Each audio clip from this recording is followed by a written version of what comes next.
That's the theme we've got this week, right?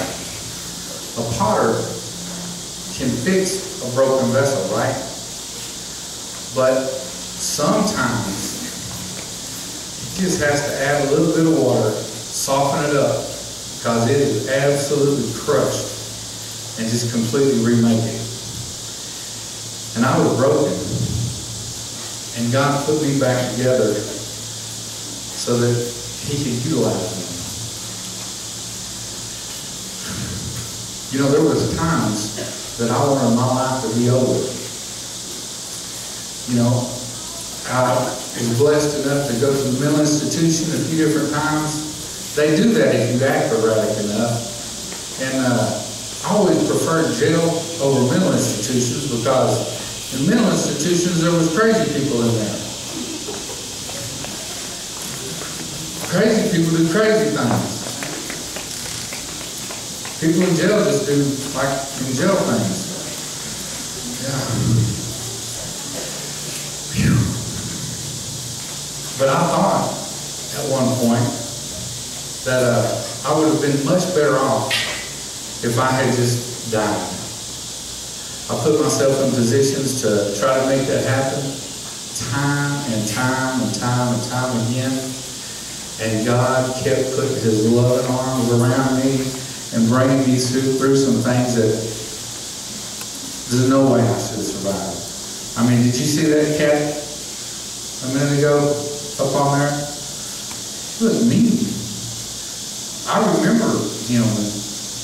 He was mean. So the question comes back to, what do you need God for?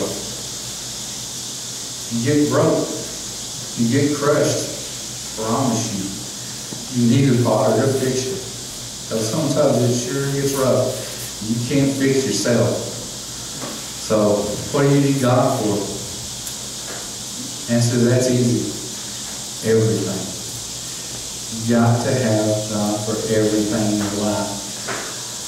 I was so bad that I thought I did not deserve any measure of happiness, any measure of success.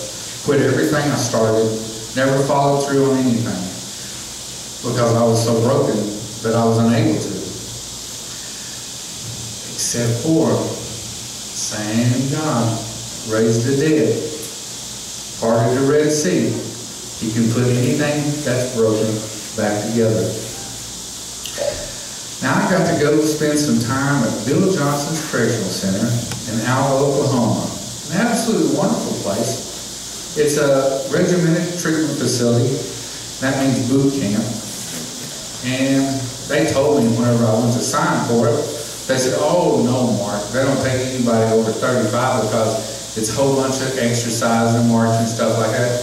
And I'm like, ooh, good, because I sure want to go there. And it's a 6-month program. But I was so broken and such an overachiever that I turned that 6-month program into 2 years and 10 days. Right?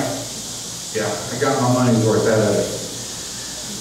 They started Bill Johnson's in 1995, and I was the first inmate they ever allowed to come back and speak to those guys in prison.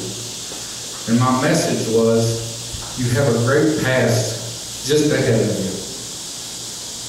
And that's only if you allow God to be with you every day and help you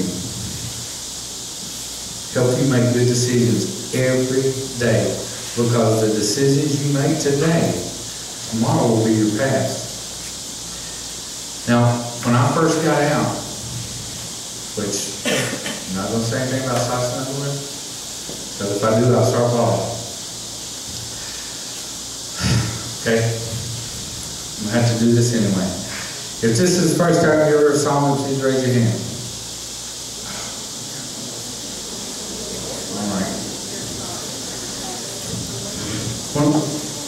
Okay.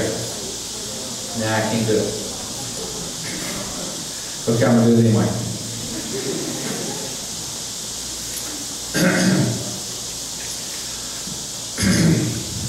When I got out, I had everything under control in my life, right?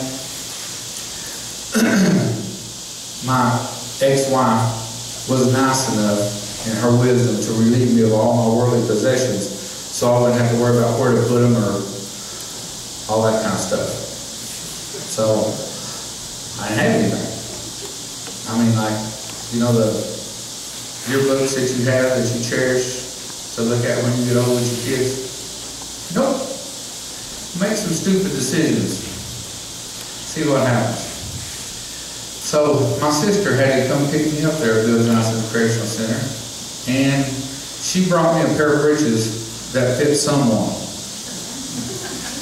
And she brought me a shirt that fit someone. And she was nice enough to bring me some socks and underwear that I guess my brother didn't really want anymore, because they weren't new.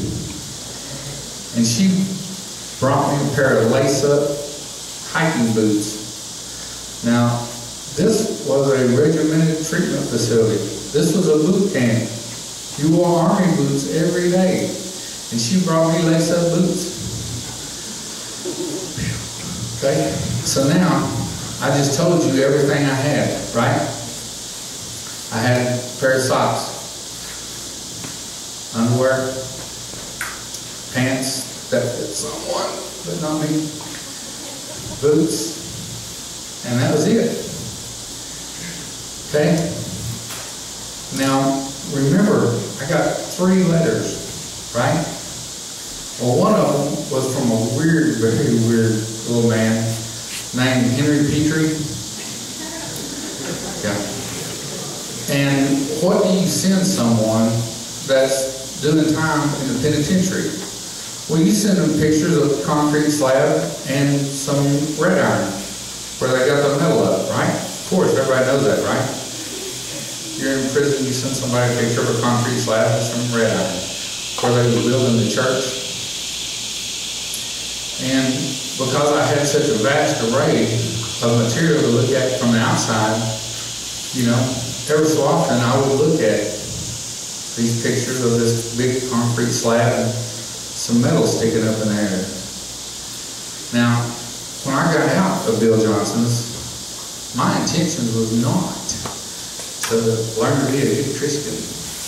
I had some much other things in mind. Now I'm a convicted felon. I wasn't all that great before. My options were zero.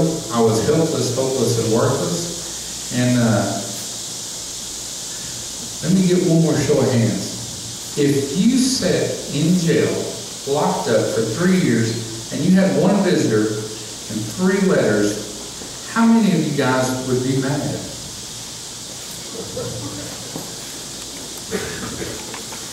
I was very mad. I was very hurt. I didn't have nothing for this world, and I sure didn't care about God. Right? So, got my little mail, lifted my little concrete slab and red iron, got out on a Tuesday, and so Wednesday morning, I found myself at the church.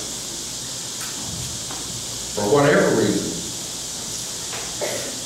So I walk in there, and there's this little lady, and she bubbles up to me. Hey, what are you doing? Hi, my name's Janet. And I'm like, hey, you know, I don't know what your game is, but it ain't gonna work here, right?